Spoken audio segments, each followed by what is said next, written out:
और डाटा का उपयोग कैसे हो, उसकी भी उसमें गाइडलाइंस है। अनेक प्रकार से प्रोटेक्शन का पूरा प्रबंध करते हुए इसका सामर्थ्य कैसे आए, जिस डेटा को लोगों गोल्ड माइन कहते हैं, न्यू ऑयल कहते हैं, मैं समझता हूं वो सामर्थ्य भारत को प्राप्त हो। और भारत इस शक्ति के इसलिए विशेष है क्योंकि विविधताओं से भरा हुआ देश है। हमारे पास जिस प्रकार की जानकारी और हमारे साथ जुड़े हुआ डेटा जो जनरेट होता है, सिर्फ हमारा रेलवे पैसेंजर्स का डेटा कोई देख ले, दुनिया के लिए बहुत बड़ा संशोधन का विषय बन सकता है। उसकी ताकत को हमने पहचान करके इस कानूनी व्यवस्था को दिया है।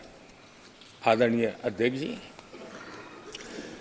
जल थल नभ, इस सदियों से इन क्षेत्रों की चर्चा चली है, लेकिन अब समुद्री शक्ति और स्पेस की शक्ति और साइबर की शक्ति, ये ऐसी त्रिविध शक्तियों का मुकाबला करने की आवश्यकता खड़ी हुई है।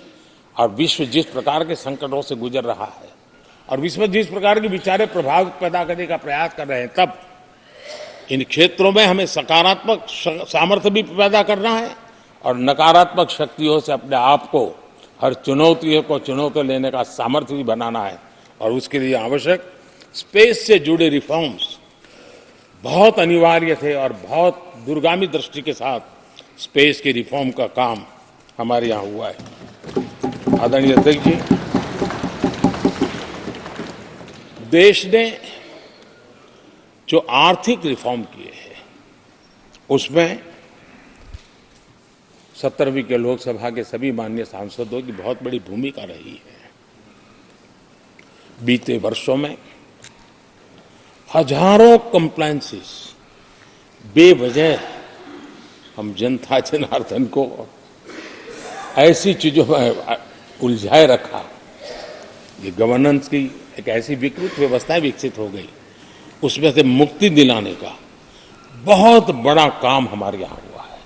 और इसके लिए भी ये सदन का मैं आभारी हूं। यानी इस प्रकार के कंप्लायंसेस के बोझ में सामान्य व्यक्ति तो दब जाता है। और मैंने तो एक बार लाल किले से भी कहा था,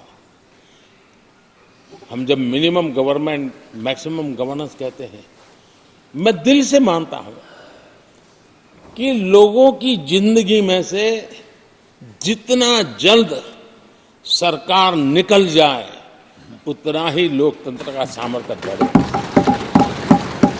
रोजमर्रा की जिंदगी में हर डगर पे सरकार टांग क्यों अड़ाए?